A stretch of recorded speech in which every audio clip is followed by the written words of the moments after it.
जी ले आए।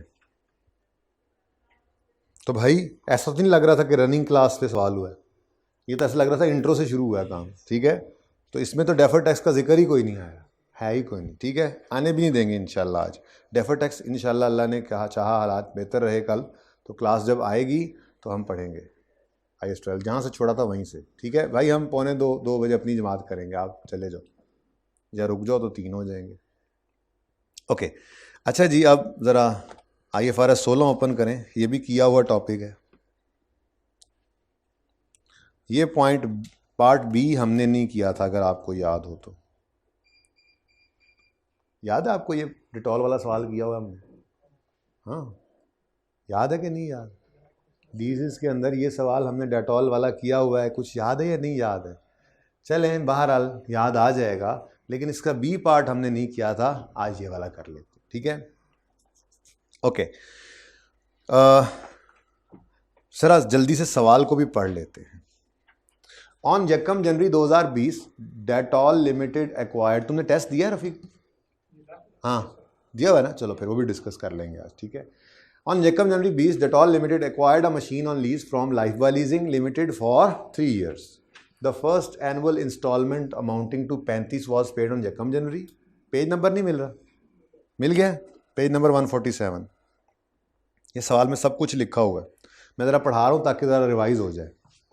छोड़ो जहाँ पे हुआ था सवाल उसको छोड़ो, वो भी मिल गया, चलो गुड। ऑन यकम January 20 Dettol limited acquired a machine on lease from Lifebuoy leasing for 3 years.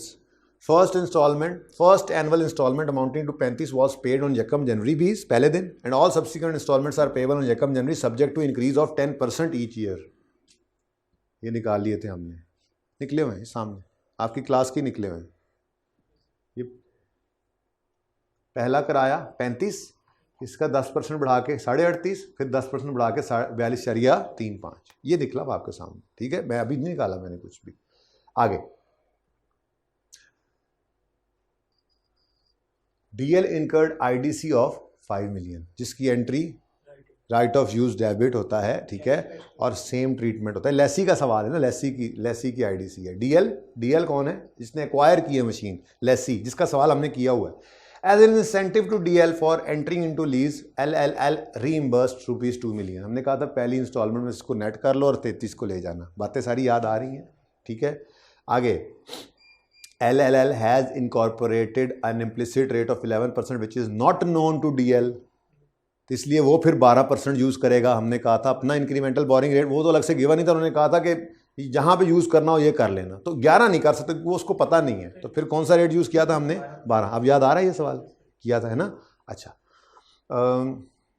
The residual value of machine at the end of 3 year is 30 million, out of which DL has guaranteed 20। अब लेसी का सवाल करते हुए हमने कहा था 30 million, वो घर जाके सोचता है 30 million इसको आ जाना है, मैंने गारंटी कितना किया है? 20, तो expected to be paid by me कितना है? 0, तो ये हमने 0 ले लिया था। ये सारा सवाल हमने किया हुआ है, यादें ताज़ा हो रही हैं? ठीक है, अच्छा। अब DL is obliged to incur, Dettol is obliged to incur decommissioning cost of 4 million at the end of lease term. तो ये डीकमीशनिंग को भी हमने टेस्ट में भी था। ठीक है ना, आगे वो रिवाइज करते हैं। डीकमीशनिंग की भी प्रेजेंट वैल्यू निकाल के हमने राइट ऑफ यूज़ की कॉस्ट में इसको भी ऐड किया था।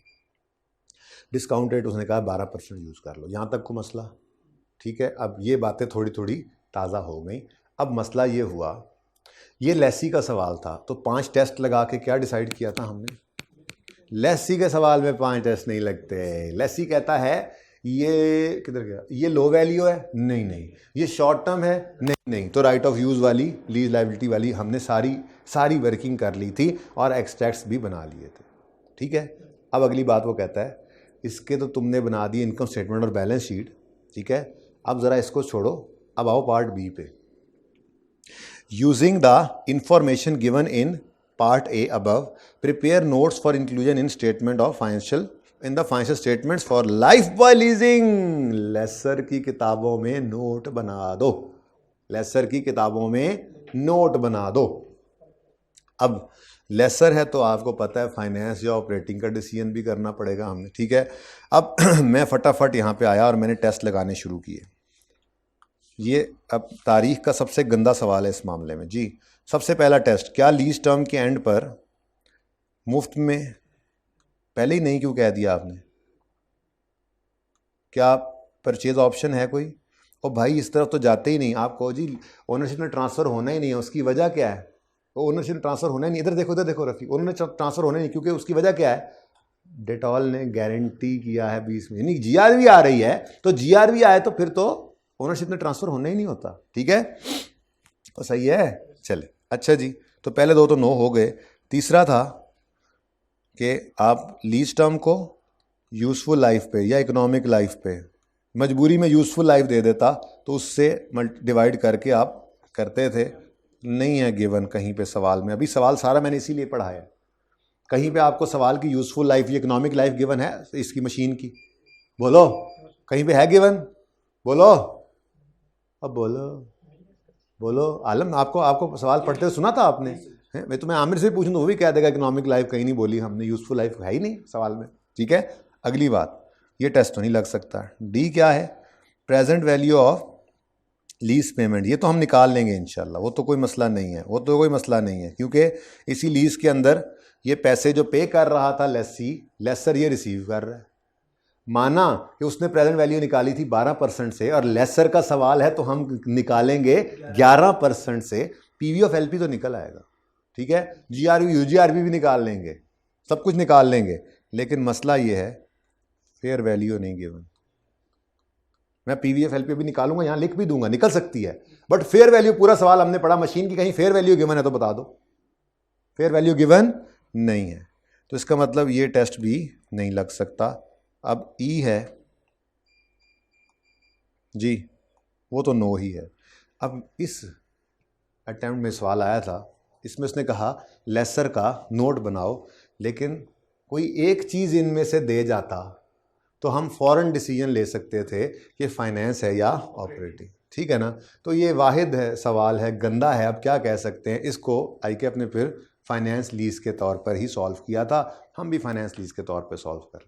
ठीक है, अब उसमें फिर यही हो सकता है, हम कह सकते हैं कि यार देखो इतनी चीज़ें दी हुई हैं, जीआरबी है, यूजीआरबी है, तो ये सारी चीज़ें शायद उसी तरफ लेकर जाती हैं लेसर के वो फाइनेंस लीज की तरफ। ऑपरेटिंग लीज में तो बहुत सादा सी बात होती है कि आपने इतना इतना किराया लेना है, कोई इंटरेस्ट रेट वगैरह और ये सारी तफसीलात नहीं दी होती।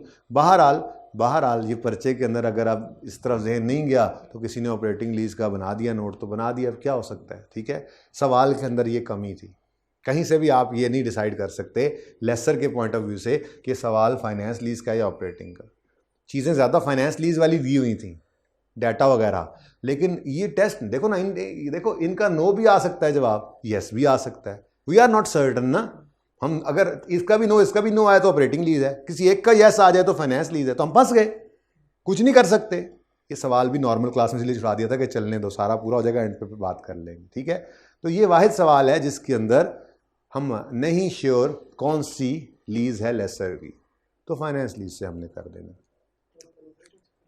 तो अब मैं क्या कह सकता हूँ, वाईकैप ने ये बहरहाल ज्यादती की है कि इसको इस तरह से किया। ठीक है, अच्छा, लेकिन अगली बात सुनो, ऐसा रूल मैं फिर भी नहीं बनवा रहा। हालांकि यूँ मैं कह सकता था भाई अगर कभी ऐसा हो और खामोश हो तो फाइनेंस लीज नहीं, अगले दिन कुछ और कर दे वो, तो ऐसी एक्सेप्शन नहीं है। ठीक है ना, तो बहरहाल ऐसे सवाल नहीं आते, बस आ गया, गलती होगी उनसे, आइंदा नहीं आएगा, दुर्फिटम बहुत हुई उनकी, तो वो बात की बात है। फिलहाल चीज़ें ज़्यादा वैसे ही कौन सी थी, फाइनेंस लीज वाली ही थी, तो हम फाइनेंस लीज के हिसाब से ही कर दिया। ठीक है ना, ऑपरेटिंग लीज में तो फिर कुछ भी नहीं बचता था, नंबरों को देखते हुए फिर हमने कहा चलो यार फाइनेंस ही करते हैं। ठीक है अब भाई ये मिटा देते हैं आलम, प्लीज़ ये ले भाई, पहले तू एक है, तू उठ के बिठाने लग गया तो मैं पढ़ाऊंगा किसको यार। आलम का तो पास है, आलम तो क्वालिफाइड मेंबर है कैफ तक, आगे भी हो जाएगा इंशाल्लाह। हाँ भैया, शुरू करें फिर सवाल, गलती ना करना कैलकुलेशन में भाई, एक ही हो तुम। आलम इसीलिए तो बैठा हुआ है आज, अल्लाह इसको जज़ाए खैर दे। आलम भाई आपके FAR 2 के बड़े मेहनती टी हैं। अच्छा जी, अब शुरू करते हैं काम। अब सवाल है लेसर का और कर रहे हैं हम फाइनेंस लीज से। अब ठीक है, अब फाइनेंस लीज है लेसर की, सिंपल है या डीलर मैन्युफैक्चरर है? सिंपल लेसर है। ठीक है, तो हमें क्या चाहिए होता है वर्किंग वन में ग्रॉस इन्वेस्टमेंट, क्योंकि UGRV आ रही है, करें अलग अलग? नहीं, वो तो डीलर मैन्युफैक्चरर में मसला होता है, जाके टेस्ट वाले सवाल में भी करेंगे। ठीक है जी। तो ग्रॉस इन्वेस्टमेंट, किराए पहले से ही लिखे हुए हैं, जगह सारी थोड़ी सी बचा सकता हूँ मेरे ख्याल में। मैं किराए तो पहले से ही हमने सवाल में लिख लिए थे ना। अब वो जो उसने पे करने थे लेसर ने, वही लेसी ने रिसीव करने हैं। क्या क्या सॉरी, लेसी ने जो पे करने थे वही लेसर ने रिसीव करने हैं कि नहीं? इस इंसेंटिव उसको मिला था तो उसने 33 पे करना है, तो क्या इसको 35 मिल जाने हैं आगे? नहीं, 33 ही मिलेंगे। ठीक है, तो ग्रॉस इन्वेस्टमेंट 33 प्लस 38.5 प्लस 42.35। लेकिन चलो जरा ऐसे कर लें, जरा लिख लें जरा। ठीक है, लिख लेते हैं, कुछ नहीं होता। वैसे तो ग्रॉस इन्वेस्टमेंट में लीज पेमेंट भी होती है और UGRV भी होती है। हम ऐसे करते थे ना, चलो ऐसे लिख लेते हैं एक बार, कुछ नहीं होता। लीज पेमेंट में डाउन पेमेंट भी होती थी, रेंटल्स भी होते थे, मैंने कहा भूल ना गए हो, GRV भी होता था और UGRV भी होता था। ठीक है, तो डाउन पेमेंट तो है कोई नहीं, रेंटल पहला है 33, दूसरा है 38.5, तीसरा है 42.35।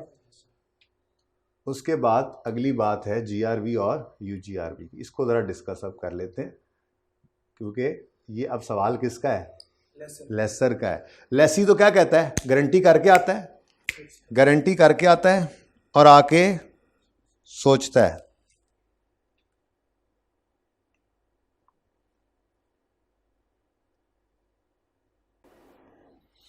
यार वो कहाँ गए? वो आपको दिए थे ना पेजेस। हाँ, लेक्चर। ये लेसी तो ये करता था, लेसी कहता था 9 रुपये गारंटी कर आया हूँ, फिर सोचता था यार उसको 4 मिल जाएंगे तो फिर 5 मुझे देने पड़ेंगे, यार उसको ना 11 मिलेंगे, मैं कुछ नहीं दूंगा, यार उस खामोश है तो बस यही है। Lessee is over. अब बारी किसकी आ गई है? इस भाई साहब ने, कोई नहीं आया लेसी का एसोसिएट, कोई नहीं आया मशीन का सप्लायर, लेकिन लेसी तो है ना। लेसी से इसने कितनी गारंटी ली है? 20 की। आपको याद है लेसर के सवाल के लिए कहा था एग्रीमेंट वाली GRV उठा के लिखनी है, तो ये GRV 20 तो हो गई इसकी, जो इसने लेसी से गारंटी करवाई हुई है। अब एक चीज होगी एस्टिमेटेड रेजिडुअल वैल्यू। उस एस्टिमेटेड रेजिडुअल वैल्यू में से जो GRV लेसी से आ गई वो ठीक है, बाकी कितनी है? बाकी क्या चीज है? UGRV। तो ये डिस्कशन इस तरह से थी। इसको पढ़ते हैं, ये बात समझ आई है? याद आया कुछ? अब पढ़ते हैं, वो यहां पर आए जी। Residual value of machine at the end of 3 years is 30 million। तो एस्टिमेटेड रेजिडुअल वैल्यू कितनी है जी? 30। कुर्ता परफ्यूम जी। इसमें से गारंटी आपको अब तो याद हो जाना चाहिए, लेसर के सवाल में एग्रीमेंट वाली गारंटी उठा लो बस, सोचना सूचना कोई नहीं होता इसने। GRV कितनी है? 20। तो फिर बाकी क्या है? UGRV। बैलेंसिंग फिगर आ गई कितनी? 10।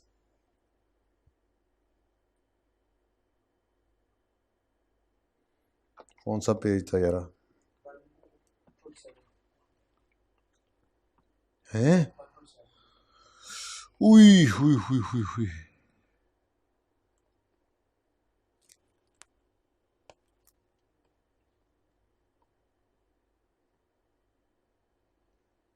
लें भाई, यहाँ से हम चले थे, पता नहीं गायब हो गया काम। चल भाई गुस्सा छोड़ दे, ये रहा जी। तो UGRV बैलेंसिंग 10। ठीक है, ये किसके पॉइंट ऑफ व्यू से है? ये लेसर का काम है। लेसी तो क्या करता था? गारंटी दे के आता था और सोचता था। ठीक है, तो एक ही सवाल, एक ही पर्चे के अंदर बैठ के ये दोनों चीज़ें हैं जी पकड़ पाना। तो खैर सारी चीज़ें तो फिर सर्टिफिकेट वालों में पकड़ी जाती हैं, पास होने वाला आधी चीज़ें पकड़ के भी पास हो जाता है।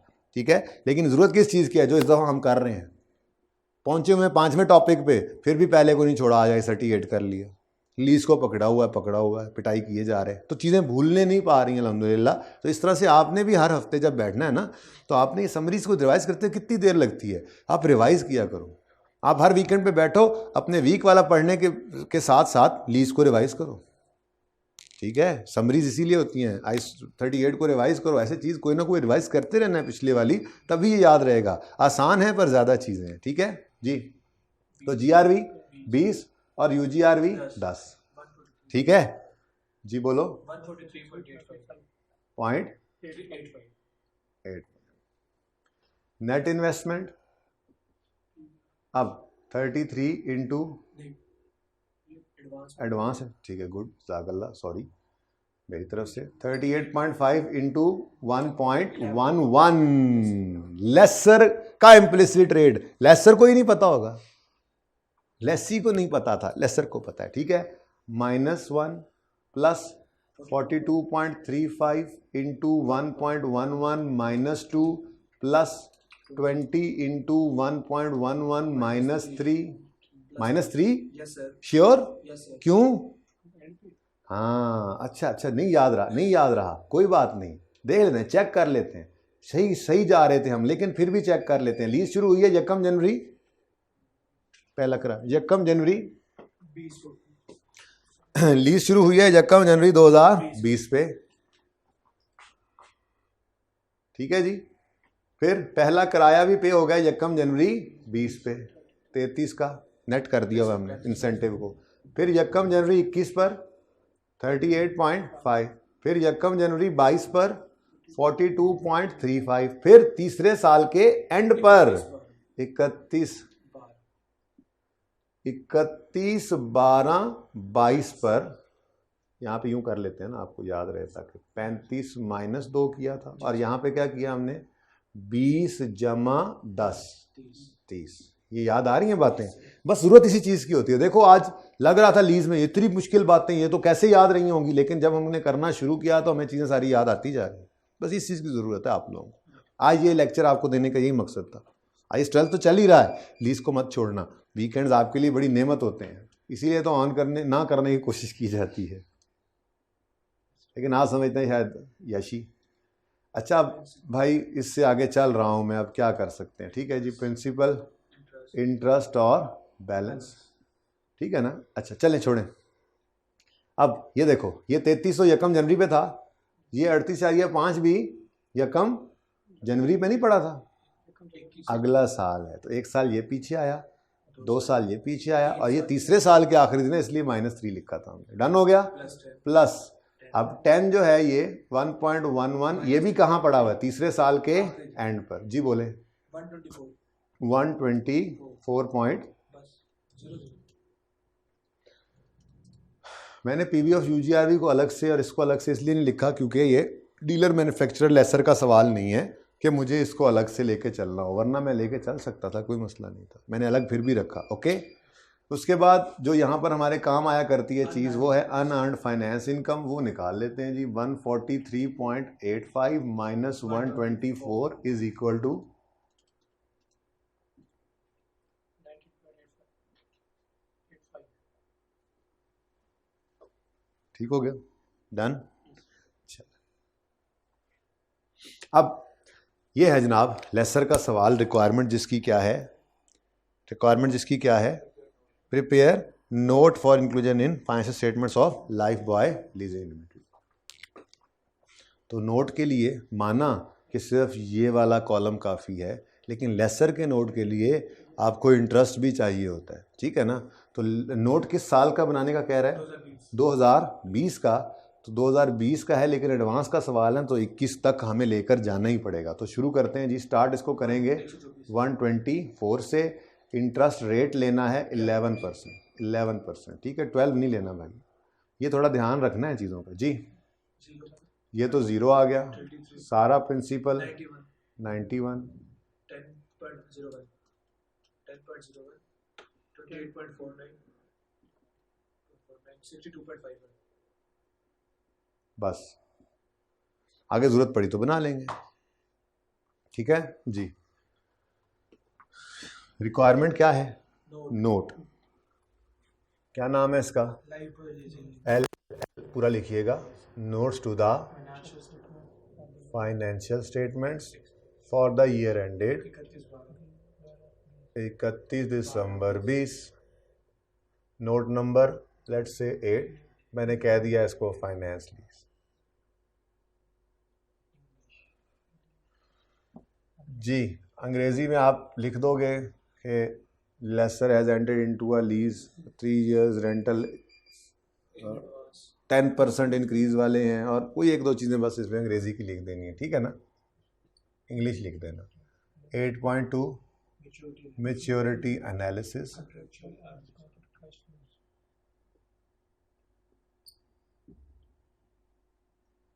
कॉन्ट्रैक्चुअल अनडिस्काउंटेड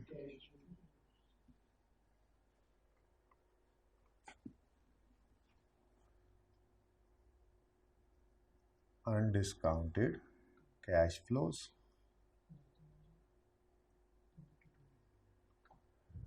अब साल कौन सा है जी?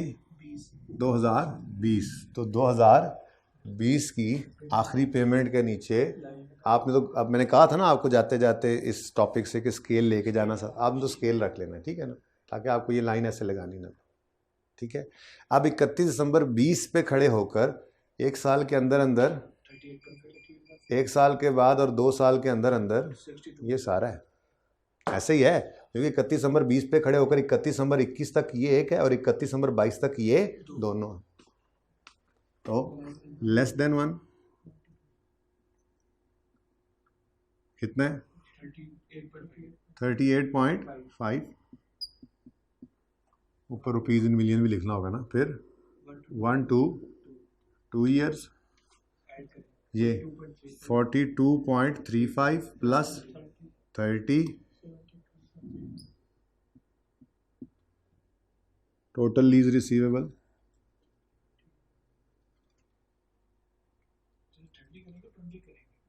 ओ बदतमीज आदमी, क्या कर दिया तुमने?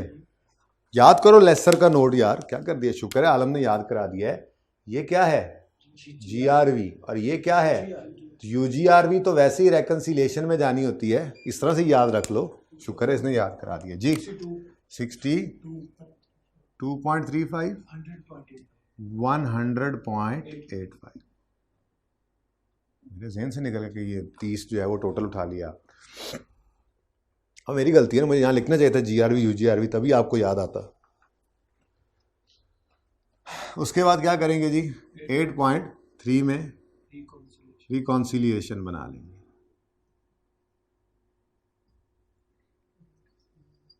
टोटल लीज रिसीवेबल्स, ये ऊपर से फिगर एज इट इज नीचे आ जाती होती है, ठीक है। इसमें ऐड करेंगे हम यूजी, पूरा लिखना है, अनगारंटीड रेजिडुअल वैल्यू कितनी है? और 110.85 ये आ गई ग्रॉस इन्वेस्टमेंट लेस। अब पूरा लिखना है आपने, ठीक है। चलो अभी मैं भी unearned finance income, interest income, total 19.85 है। एडवांस का सवाल है तो ये 20 के साल का इंटरेस्ट 1 जनवरी 20 से 31 दिसंबर 20 की बजाय अगले दिन चला गया है, लेकिन ये है किस साल का इंटरेस्ट? 20 का इंटरेस्ट जो हमने कमा लिया हुआ है। तो टोटल अनअर्न्ड था 19.85, जिसमें से अर्न कर लिया है 10.01, तो अनअर्न्ड जी 101.01, ये आ जाएगी हमारी नेट इन्वेस्टमेंट।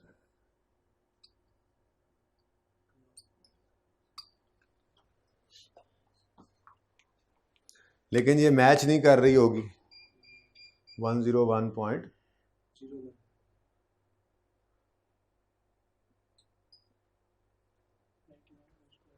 हाँ, आपको याद होगा कि हमने कहा था ये भी चूंकि रिसीवेबल है तो दोनों को ऐड करके देखेंगे ना, जब यूं करके ऐड करेंगे तब ये नेट इन्वेस्टमेंट के ऊपर। एरियर वाले सवाल में तो यहाँ से फिगर मैच कर जाएगा, ठीक है। डन जी। चल ये पार्ट बी कर दें, पार्ट सी में टेस्ट डिस्कशन कर लेते हैं।